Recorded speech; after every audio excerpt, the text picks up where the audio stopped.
Il pensait que son argent pouvait acheter la France? Quelle erreur fatale! Dans son bureau glacial au sommet d'un gratte-ciel de Manhattan, le PDG du titan américain du voyage, Globetrotter Inc., un certain Brad Sterling, venait de déclencher ce qu'il croyait être une frappe chirurgicale. En annulant des centaines de milliers de réservations, il riait déjà, persuadé que l'industrie touristique française, privée de sa manne financière, s'effondrerait comme un château de cartes.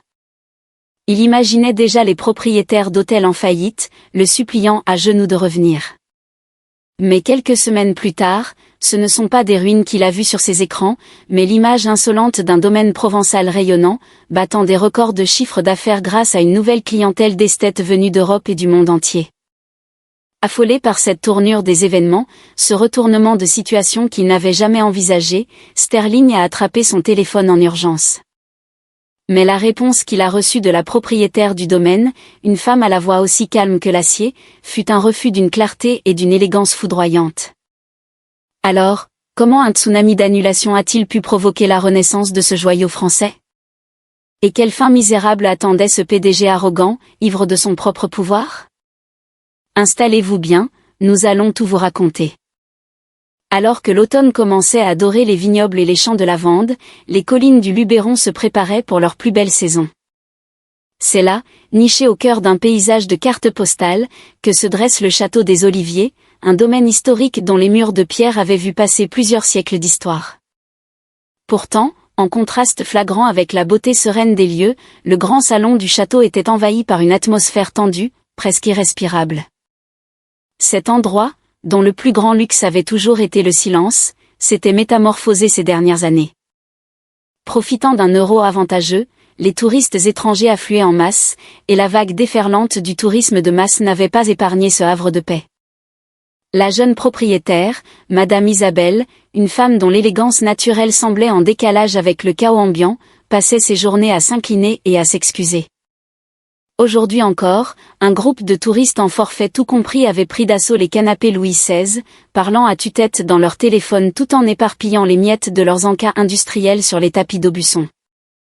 Un peu plus loin, un autre groupe tentait de pénétrer avec leurs chaussures de randonnée boueuses dans la bibliothèque, un espace sacré où l'on ne devait entrer qu'en chaussons. Une note, rédigée en français, en anglais et en japonais, le précisait pourtant clairement, mais il semblait la considérer comme une simple suggestion décorative. Un jeune employé, Mathieu, tentait désespérément de les arrêter par des gestes, mais le groupe, loin de s'excuser, lui hurlait dessus dans une langue qu'il ne comprenait pas, visiblement outré qu'on ose leur imposer une règle. Chaque fois qu'Isabelle voyait un couple de fidèles clients français, des habitués de longue date, quitter le château d'un pas pressé, comme s'il fuyait un lieu profané, son cœur se serrait. Avant, c'était un endroit où l'on pouvait enfin se ressourcer, lui avait glissé l'un d'eux à l'oreille. Maintenant, on se croirait dans le hall d'une gare internationale, se plaignait d'autres. Chaque plainte était pour elle une source d'angoisse, la peur que ce patrimoine qu'elle devait protéger ne s'effrite et ne s'écroule sous ses pieds. Pourtant, en tant que gestionnaire, elle devait admettre une dure réalité, ces touristes étaient des clients importants. C'étaient eux, avec leurs dépenses massives et peu regardantes, qui maintenaient à flot les finances du domaine, durement touchées par la crise sanitaire. Prise dans ce dilemme, Isabelle s'efforçait de garder le sourire, mais la tension était palpable. Un après-midi, le téléphone du bureau sonna avec insistance. En voyant le nom qui s'affichait sur l'écran, Isabelle poussa un léger soupir. L'appel provenait de Globetrotter Inc., le mastodonte américain qui, avec sa puissance financière écrasante, avait récemment fait une OPA sur une grande partie de l'industrie touristique européenne. L'homme au bout du fil était son PDG, Brad Sterling. Un homme qui considérait la France comme un simple Disneyland pour adultes, un parc d'attractions pratiques et bon marché, et qui n'avait que mépris pour la culture et le savoir-vivre français. Sa réputation dans le milieu était exécrable. Isabelle décrocha. Avant même qu'elle ait pu prononcer un mot de salutation, la voix braillarde et nasillarde de Sterling résonna dans son oreille. Ce qu'il disait était si absurde, si insultant, qu'elle crut d'abord à une mauvaise blague. Il exigeait de réserver l'intégralité du château pour le mois suivant, en pleine haute saison des couleurs d'automne, et pour un prix s'élevant à moins de la moitié du tarif normal. Sa justification ? Il amènerait des centaines de clients premium, et une remise de groupe était donc, selon lui, la moindre des choses. Bien entendu, le mois suivant était complet depuis plus de 6 mois. Des clients français fidèles, qui aimaient le domaine depuis des années, et des voyageurs individuels, américains, suisses ou japonais, venus chercher la quiétude et l'art de vivre provençal, avaient déjà réservé chaque chambre. Quand Isabelle expliqua poliment la situation et refusa son offre, l'atmosphère au téléphone changea du tout au tout. Sterling, comme si on venait de lui refuser quelque chose qui lui était dû, explosa de rage. Ces réservations existantes ? Annulez-les, c'est tout, lança-t-il nonchalamment. Son raisonnement était d'un égocentrisme à couper le souffle. Vous ne gagnerez jamais autant d'argent avec quelques clients français et une poignée de touristes individuels. La logique commerciale, madame, c'est de privilégier un client majeur comme nous. Annulez toutes ces petites réservations et libérez les chambres. C'est ça, le business. Il confondait l'excellence et l'authenticité française avec une simple marchandise, une simple transaction monétaire. Pour Isabelle, la parole donnée à un client était plus sacrée que n'importe quel contrat. Peu importait la fortune de l'interlocuteur ou le montant du chèque, elle ne pouvait se résoudre à chasser des clients ayant réservé les premiers. C'eût été salir l'honneur et la réputation que sa famille avait mis des siècles à bâtir. Avec une fermeté inébranlable, Isabelle rejeta la demande de Sterling. Sans élever la voix, sa détermination sans faille sembla profondément blesser l'ego surdimensionné de l'Américain. Un bruit sourd, comme si un objet lourd venait d'être jeté contre un mur, parvint de l'autre côté du combiné. Puis, la voix de Sterling, basse et menaçante, siffla, « Très bien. Refuser mon offre ne signifie pas seulement vous mettre à dos Globetrotter INC, mais aussi tout notre réseau planétaire. » Il conclut par une phrase qui glaça le sang d'Isabelle avant de raccrocher brutalement. « Vous allez le regretter. Je vais faire en sorte que plus un seul de nos touristes ne mette les pieds en France. » Isabelle et son équipe n'eurent pas à attendre longtemps pour comprendre le sens de cette menace.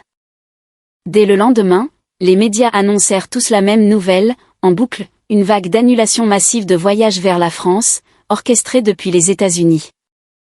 Le chiffre était stupéfiant, 540 000 annulations. La raison officielle invoquée était un vague « problème administratif de visa », mais pour les initiés, il était évident qu'il s'agissait d'un acte de sabotage délibéré. Le groupe de Sterling, usant de son influence colossale, avait non seulement annulé tous ses propres voyages, mais avait aussi lancé une campagne de dénigrement sur les réseaux sociaux, avec le slogan « Il est temps d'arrêter de voyager en France ». L'impact fut dévastateur.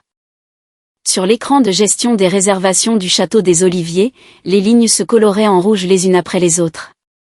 Non seulement les réservations passées par les agences affiliées à Sterling, mais aussi celles de voyageurs individuels, pris de panique, qui annulaient à leur tour. La boîte de réception des emails débordait de messages dont l'objet était invariablement « notification d'annulation ». Le fax, relique d'un autre temps, se mit à cracher du papier sans discontinuer jusqu'à épuisement du rouleau. En une seule journée, près de 40% des réservations pour le mois suivant s'étaient évaporées. Mathieu, le jeune employé, se précipita dans le bureau, le visage livide.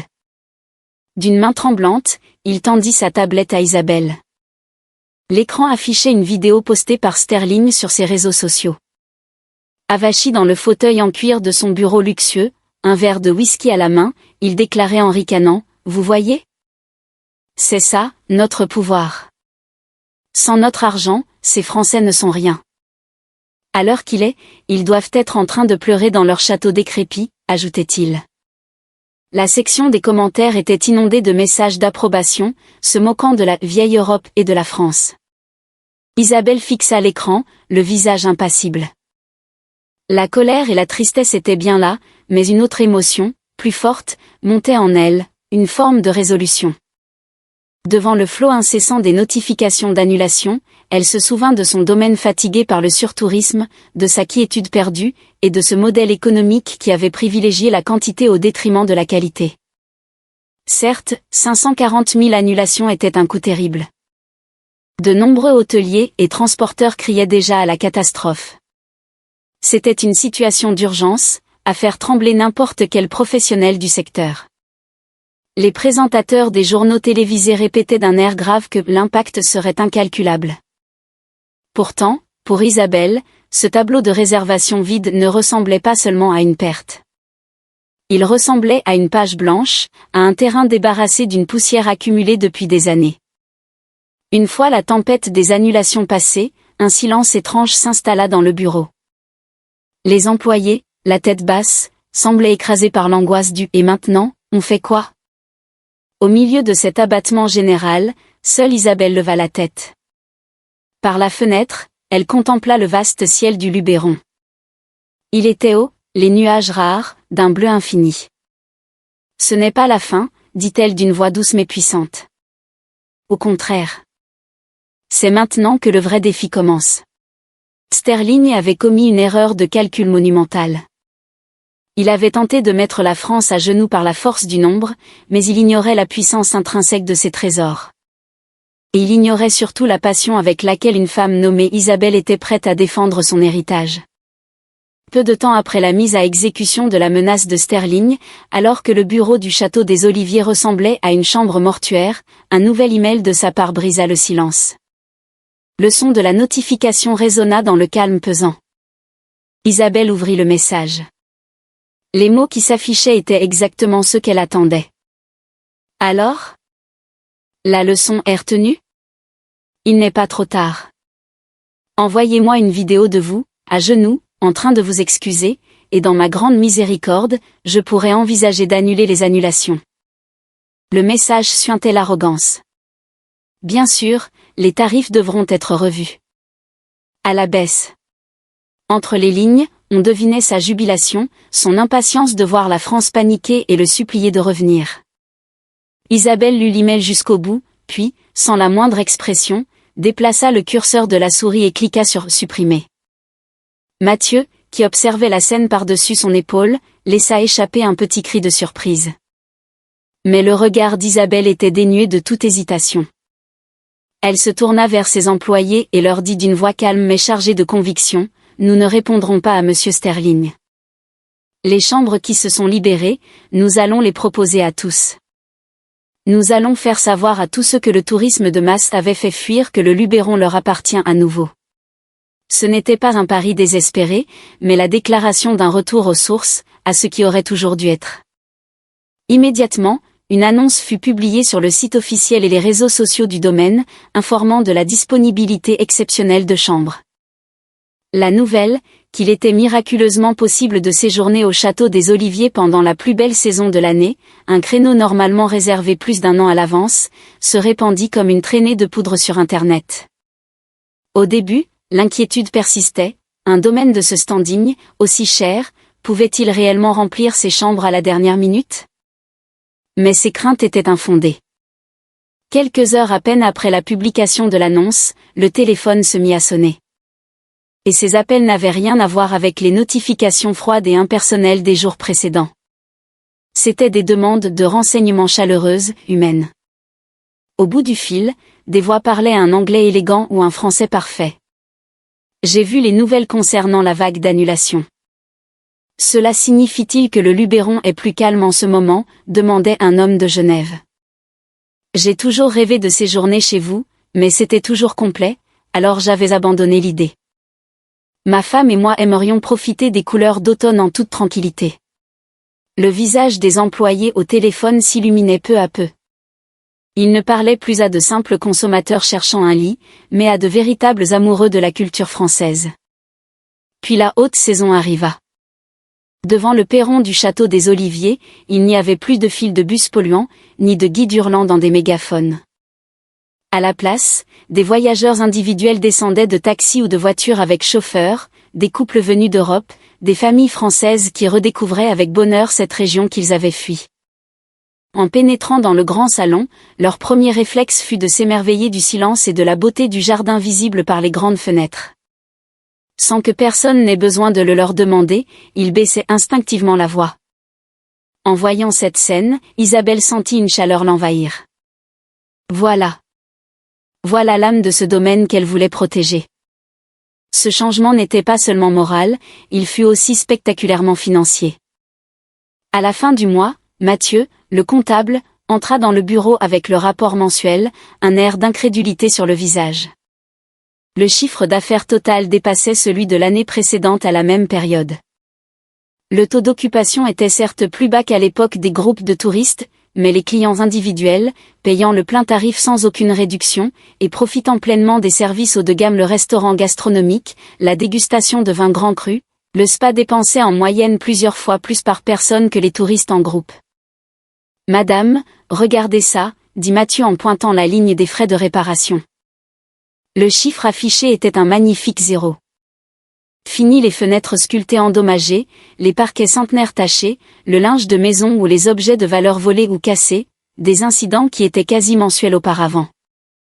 Les heures supplémentaires du personnel avaient également chuté drastiquement. Libérés des exigences absurdes et incessantes, les employés avaient enfin le temps et l'énergie d'offrir à chaque client un service attentionné, personnalisé, venant du cœur. En conséquence, le taux de satisfaction des clients atteignit des sommets historiques. Les avis en ligne étaient dithyrambiques, une pluie d'évaluations 5 étoiles et de mots de remerciement. Finalement, la campagne de boycott de M. Sterling a été la meilleure cure de détoxication possible pour le château, conclut Mathieu. Isabelle hocha la tête, un profond sentiment de validation l'envahissant. Ce phénomène ne se limitait pas au château des Oliviers. Partout en France, dans les régions qui avaient souffert du surtourisme, une même transition qualitative s'opérait. La diminution de la foule avait fluidifié la circulation, éliminant les retards des bus et des trains et améliorant la qualité de vie des résidents. Les villes et villages retrouvaient un rythme de vie paisible. Et cette nouvelle quiétude, ce nouvel art de vivre, commença à attirer une clientèle internationale fortunée qui se mit à affluer vers la France. Le discours des médias changea du tout au tout. Des titres comme « Le tourisme français réussit sa transition qualitative » ou « La victoire par l'excellence » faisaient la une des journaux. Pendant ce temps, de l'autre côté de l'Atlantique, la situation évoluait de manière diamétralement opposée aux prévisions de Brad Sterling.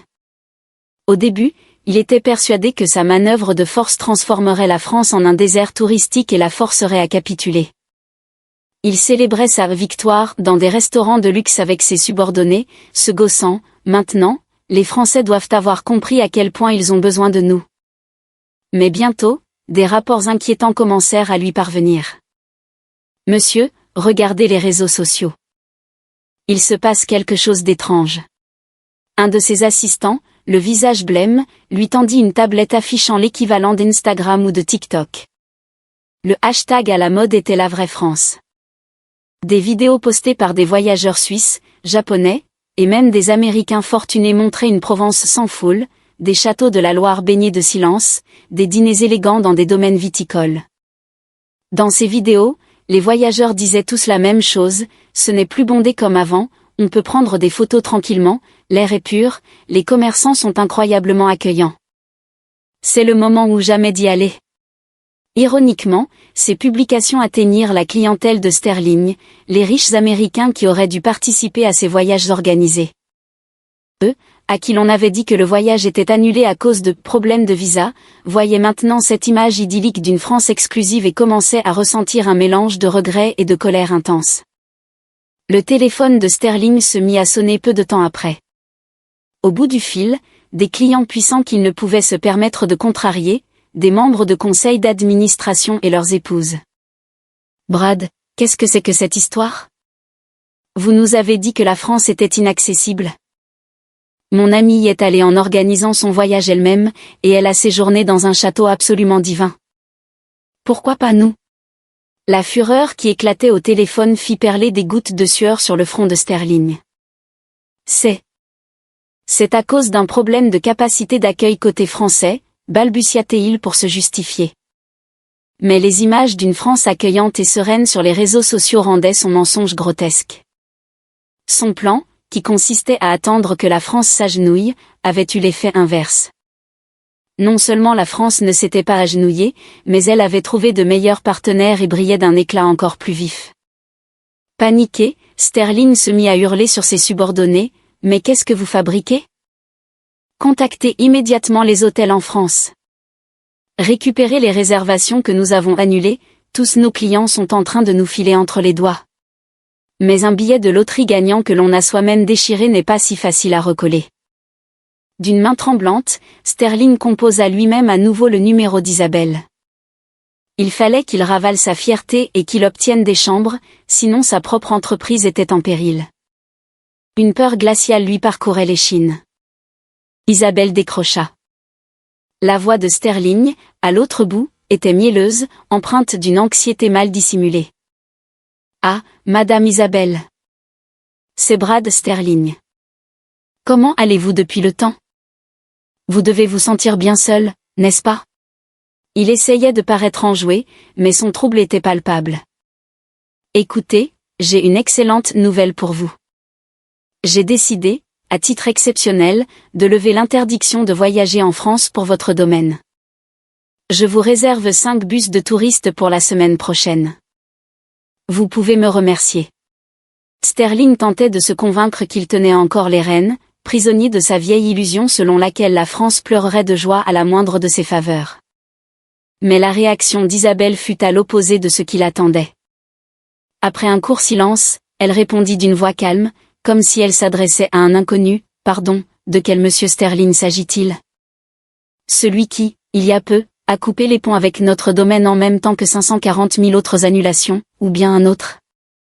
Ces mots, chargés d'ironie, laissèrent Sterling sans voix. Qu'est-ce que vous racontez? C'était une stratégie commerciale, une stratégie. Passons l'éponge, d'accord? Alors, il vous reste des chambres, oui ou non? Réservez-les-moi tout de suite. Mais comme c'est une réservation de dernière minute, on part sur une réduction de 30% sur le tarif affiché. Il continuait de marchander. Cette cupidité dépassa la colère d'Isabelle pour laisser place à une pointe de pitié. Elle prit une profonde inspiration et lui annonça clairement: « Je suis au regret de vous informer, monsieur Sterling, que nous ne pouvons accepter aucune réservation de votre part. » Quoi? Pourquoi?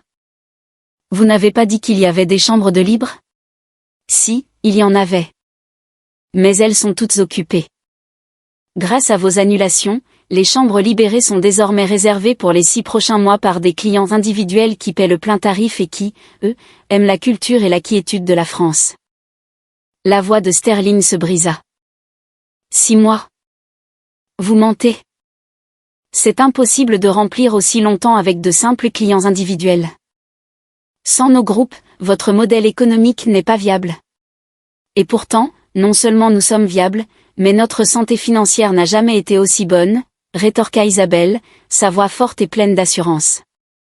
Nous avons appris quelque chose. En courant après la quantité, nous avions perdu de vue ce qui était précieux. C'est grâce à des gens comme vous et à votre chantage que nous avons réalisé qui étaient nos vrais clients. Ceux qui se promènent en silence dans nos jardins, qui dégustent un verre de vin avec respect, et qui disent merci à notre personnel. Nous n'avons plus l'intention de renoncer à la joie d'un domaine rempli uniquement de ces personnes-là. On pouvait sentir Sterling hyperventiler au téléphone. Attendez. Attendez, s'il vous plaît. D'accord, au plein tarif alors. Non, je paie le double. Trouvez-moi des chambres pour mes clients, immédiatement. Si ça continue, ma société va y passer. Pour la première fois, Sterling était sincère. Ce qui l'inquiétait, ce n'était pas le tourisme français, mais les plaintes de ses propres clients et les indemnités colossales qu'il allait devoir payer pour rupture de contrat. Même si vous payez le double, notre réponse serait non. Notre domaine n'est pas le genre d'endroit qui chasse ses clients pour de l'argent. Je vous suggère de vous tourner vers d'autres pays. Quoique, au vu de votre réputation en ligne, il semblerait qu'aucun pays ne soit très enthousiaste à l'idée de travailler avec votre entreprise. C'est une blague? Vous le regretterez. La France, 7. Au moment où Sterling s'apprêtait à déverser un flot d'injures, Isabelle, d'un geste calme mais définitif, reposa le combiné. Le clic net et sec qui résonna fut comme le son d'une rupture totale et irrévocable avec Sterling et avec le tourisme irrespectueux qu'il incarnait. La chute de Globetrotter Inc. fut aussi rapide que brutale. La fureur des clients floués fut terrible. Elle ne se limita pas à des diatribes sur les réseaux sociaux. Invoquant l'annulation de leur voyage pour des motifs fallacieux, ils intentèrent des procès en cascade, réclamant des remboursements et des dommages et intérêts astronomiques. Ayant perdu toute crédibilité, plus aucune banque n'accepta de financer la société. Sterling eut beau vendre tous ses biens de luxe, il ne put jamais rembourser ses dettes. Sa société fit faillite. L'homme qui s'était vanté de faire vivre le tourisme français disparut à jamais du secteur, croulant sous un passif abyssal. On raconte que la dernière chose qu'il vit fut, sur l'écran de son téléphone, une photo des clients de ses concurrents, souriant avec élégance dans ce même château provençal qu'il avait lui-même boycotté. Les saisons passèrent. À l'approche de l'hiver, le domaine du château des Oliviers était enveloppé de quiétude et de beauté. Au crépuscule, un feu crépitait dans la grande cheminée du salon. Un couple de personnes âgées venues de Suisse lisait paisiblement, tandis qu'un jeune couple français dégustait un verre de vin. Il n'y avait plus de brouhaha, plus d'agitation. Seul le temps, confortable et apaisant, s'écoulait lentement. Mathieu, sa journée terminée, rejoignit Isabelle. Il tenait à la main une lettre laissée par un client parti le matin même. « Madame, regardez. Ce monsieur de Zurich dit que c'était la plus belle expérience de sa vie. Et il nous remercie d'avoir protégé ce silence. » Isabelle prit la lettre, la lut attentivement, puis son regard se perdit au dehors, vers le paysage majestueux du Luberon. « Nous avons bien fait, Mathieu. » « Oui. » Honnêtement, à ce moment-là, j'ai cru que tout était fini. Mais c'est l'atmosphère de ce château, maintenant, que j'aime plus que tout. Je suis fière de travailler ici. Le nombre est peut-être une force, Isabelle, mais le cœur est une force bien plus grande. Grâce à cette épreuve, c'est peut-être toute la France qui l'a compris. Ces 540 000 annulations, cet événement sans précédent, avait commencé comme une attaque contre le tourisme français. Mais il s'est avéré être une cure de désintoxication indispensable pour un pays qui suffoquait sous le poids du surtourisme. Ce fut l'occasion de remettre en question une course effrénée à la croissance, et de redécouvrir la valeur de ce que la France possédait déjà, la beauté de l'authenticité et la noblesse du savoir-vivre. Aujourd'hui, le tourisme en France est entré dans une nouvelle ère. D'une destination proche et pas chère, elle est devenue un lieu unique, qui mérite son prix. En refusant de céder aux exigences déraisonnables, en choisissant de n'accueillir que des visiteurs capables de respect mutuel, cette attitude courageuse a, au final, renforcé la valeur de la marque France, attirant les amoureux du beau du monde entier. Isabelle rangea précieusement la lettre contre son cœur. Avec Mathieu, elle se tourna vers la porte d'entrée et s'inclina profondément pour accueillir les nouveaux arrivants. Bienvenue. Bienvenue au château des Oliviers. Sa voix, plus claire que jamais, semblait résonner au loin, portée par le vent. Après l'orage, le